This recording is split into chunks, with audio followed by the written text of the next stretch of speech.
So you're looking into Throne and Liberty, but you're not sure if you want to take on a new MMO. Learning new MMOs can be daunting. Don't try to learn everything about the game at once. Endgame systems can be learned over time once you're at endgame. In this video, I'm going to be giving you the basic rundown to get you from the tutorial to endgame and explain the basic endgame loop. I promise if you take it one step at a time, this game is very simple to understand. All it takes is taking that first step. Starting off, you're going to land in the tutorial, work your way through that. They show you some of the very basics of the game. When you finish the tutorial, they teleport you and you land in Castleton. You fly in and you start from here. From here on out, you're prioritizing the main story purple quest. So if I hit J here, we have the adventure codex. These right here are the main story. Follow this down. They start off very simple and straightforward. There's no side branches as you go on. They have little side quests. These are the appendix purple quests. You will want to try to do these when it makes sense. Some of them require events. I usually don't bother with those. You can, if you see the event is active, go do it real quick for some XP. A lot of the events as you go on are going to be time gated behind milestones, so you won't be able to do them. Don't worry. You only have to do the ones that are tied to the main branch of the story. So keep going through. Eventually you're going to hit a level gate. You'll be around like level 18 or something, and it's going to say must be level 20 to go to chapter 3, whatever it says. Now you're going to do exploration quests for the XP. Do exploration quests in whatever zone is appropriate for your level. If you hit M, you can go through the zones. Starting here, this Goldenrye Pasture is level 1 to 3. One of the first level gates, you might be doing some Carmine Forest around like 17 to 19. You can usually do a few in here, but just figure out where you're at, figure out what zone is appropriate for your level. Go over there, do some of these blue exploration quests for the XP. That gets you back on track. Once you're the appropriate level for the adventure codex, hop back in, continue that. That's going to be your rinse and repeat as you go forward. Somewhere in about the level 30s, you can also supplement some XP from the Tadel's Tower. You'll unlock this in Starlight during the main story. This first boss requires you to be level 15. You do not have to do this right away.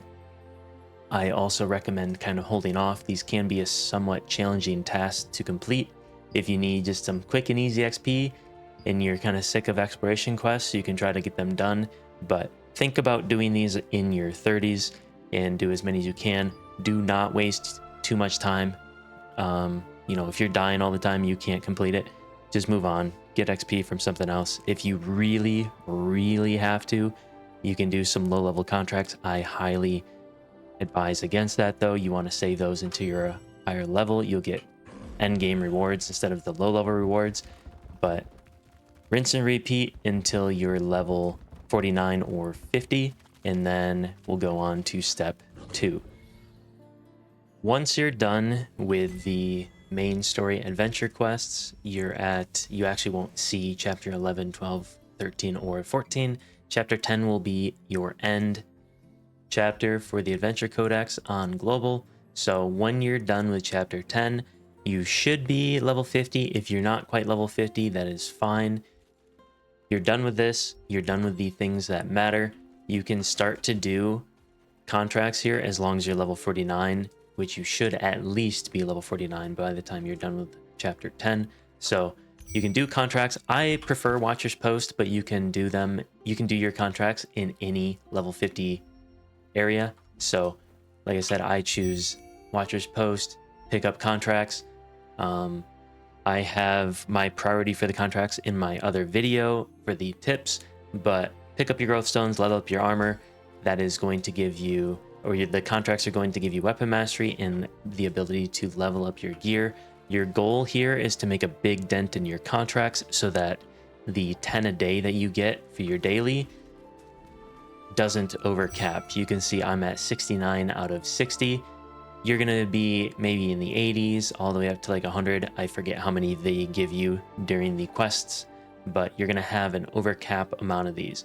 You want to get to like at least 50. If you can level to 50 in one day and make a big dent in your contracts and get under that, so that the next day when you wake up, you get plus 10, you don't lose those. It's not the biggest deal. If you lose a day or two, whatever, don't worry about it. But that's kind of your goal. Hit level 50 quick and then start doing your contracts, get the rewards from there, level up. And your primary objective that you're working towards is being able to enter these co-op dungeons. This is where the power is really going to start to crawl in, because you can farm for your purple gear for whatever build that you're going. This is where you're going to get the big purple weapons. That's primary boost number 1. These are very good items. You're going to use them for a long time. And then there's a lot of mix and match parts of different builds depending on how you're going to build. So figure out what dungeons you need by looking at whatever build you're following. I highly recommend following a build planner that somebody has made for you if you are new to the game. So follow that. Tells you you need the Mother Nature's chest armor, you're going to run this dungeon. You need this dagger, you run this dungeon. You need this greatsword, you run this dungeon, and so on.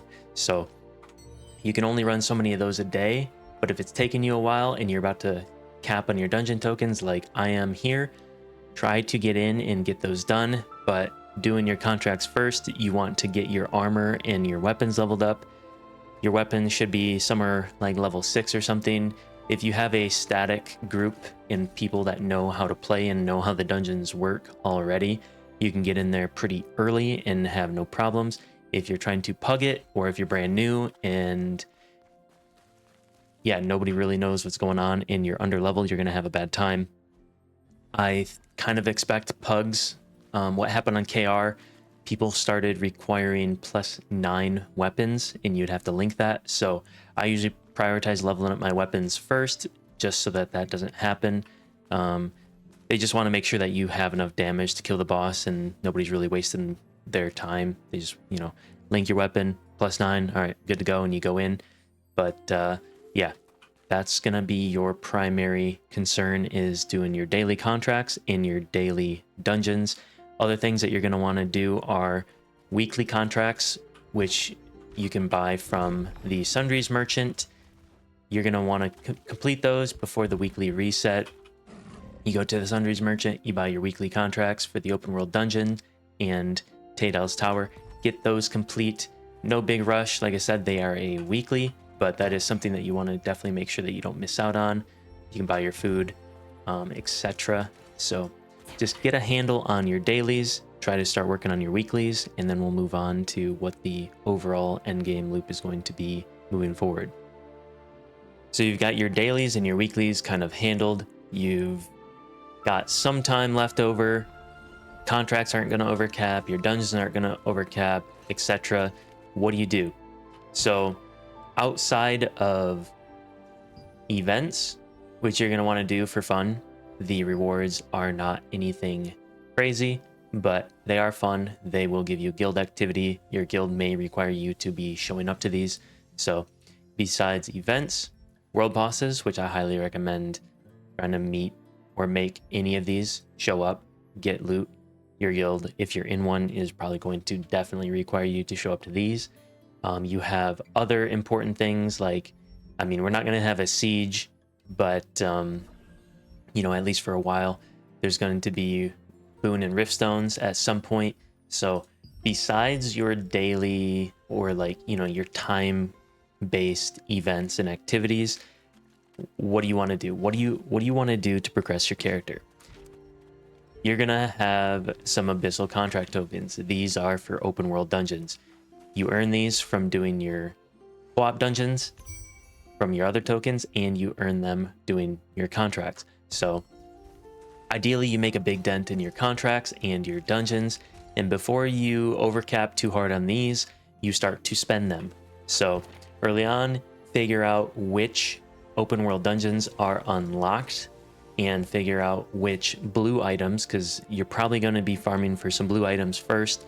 Early on, you're going to have almost, I think it's going to be like 2, maybe 3 open world dungeons early on that you could choose from. One, for example, that I'm going to be looking to do to spend my points first would be the Ant's Nest.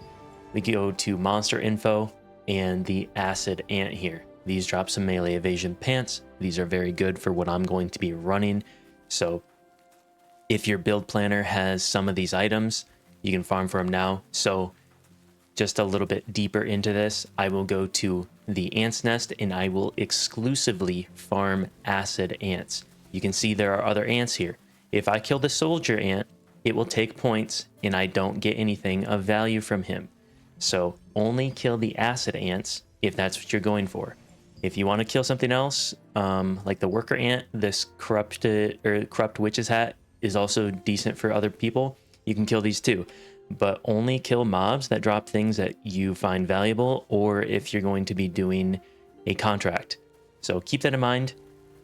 That's what we're going to be doing. This is how you progress your character in the downtime after you've got all your dailies and your weeklies and events are done. So those are the basics, leveling from 1 to 50 and what the endgame loop is going to be like. Hopefully that eased some of your anxiety. I know new MMOs can be a bit overwhelming, but I promise take it one step at a time and you can figure everything out. If you have any questions, stop by my live stream. I'm more than happy to always answer any and all questions. If you like the video, like and subscribe to see more in the future. Catch you guys in the next one.